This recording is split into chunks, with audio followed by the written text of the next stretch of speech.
Welcome to EduTips, a side project of the Cult of Pedagogy podcast where I share one quick idea to make your teaching better.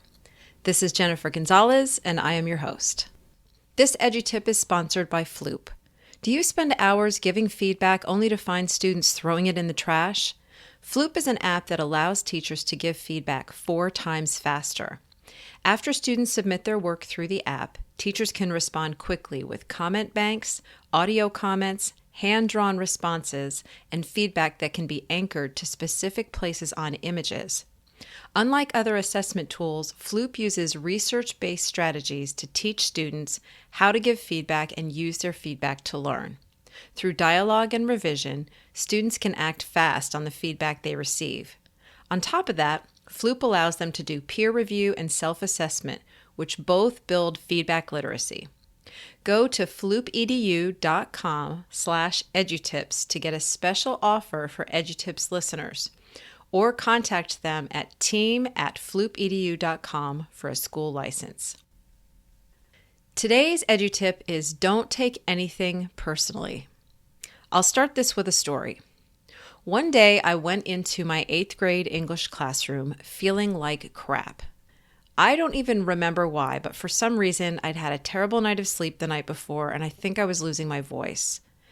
But as most teachers know, it's usually less work to just go in and teach than it is to acquire and prepare for a sub. Plus, this was way before COVID, so going into work feeling under the weather was not really a big deal. At some point in the day, probably not first period, but a little closer to lunch, I announced to one of my classes that I wasn't feeling well, and I really needed them to take it down a notch that day.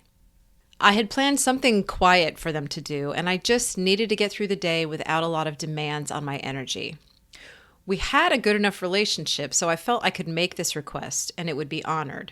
And they nodded like they got it, with an earnestness that is unique to people who are almost adults. For about 10 minutes, things were fine. But after a while, they forgot. This was a long time ago, so I don't remember the exact details, but what probably happened is someone came up to my desk to ask a question, and while we were talking, some others started buzzing, and maybe some boy grabbed something off of the desk of some girl, and she shrieked or something, and soon the whole class was babbling away. I probably stood up and gave them the look or flicked the lights or whatever. They calmed back down, and we resumed. But it wasn't long before the cycle repeated itself. And I just remember being so insulted by it. Why didn't they care enough about me to just chill for one day? The emotion that came next was embarrassment. I felt like a fool, like they were disrespecting me. Then I got angry and probably performed some grand gesture like turning on the overhead projector and writing them an angry note to get their attention in place of a lecture. That sounds like me. It would have quieted them down, but after that there would have been an atmosphere of tension and resentment, which drained my energy more and turned it into an officially bad day. I probably cried in the bathroom at some point later on. What this story is meant to illustrate is that my reaction was misguided. They were acting like 13-year-olds. They probably had every intention of giving me a break when I asked. But then their hormones and immaturity took over and they just kind of forgot and carried on with the normal business of being teenagers. No one was being directly rude or disrespectful to me, but I took it that way. I started telling myself the story that they were fully aware of what they were doing and that they decided to do it because they thought it was funny. Had I been able to distance myself just a little bit, to depersonalize the situation, I know I would have handled it better. I definitely would have felt less emotional, and getting the emotion out of things usually gives you better results. I'm making this an EduTip because I see so many teachers reacting from a place of taking things personally, especially when it comes to dealing with students. It doesn't always manifest itself as hurt like it did with me. I think a lot of teachers go straight to anger.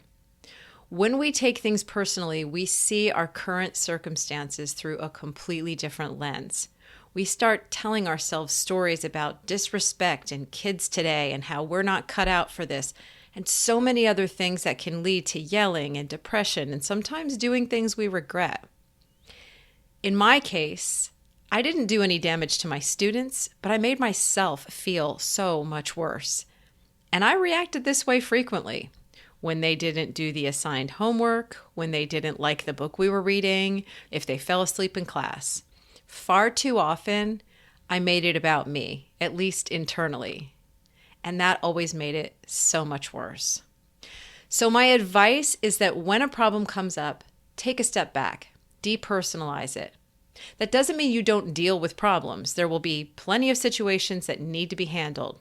Situations where certain behavior is unacceptable or when you are legitimately being mistreated or your boundaries are being violated. And in those cases, you need to take action.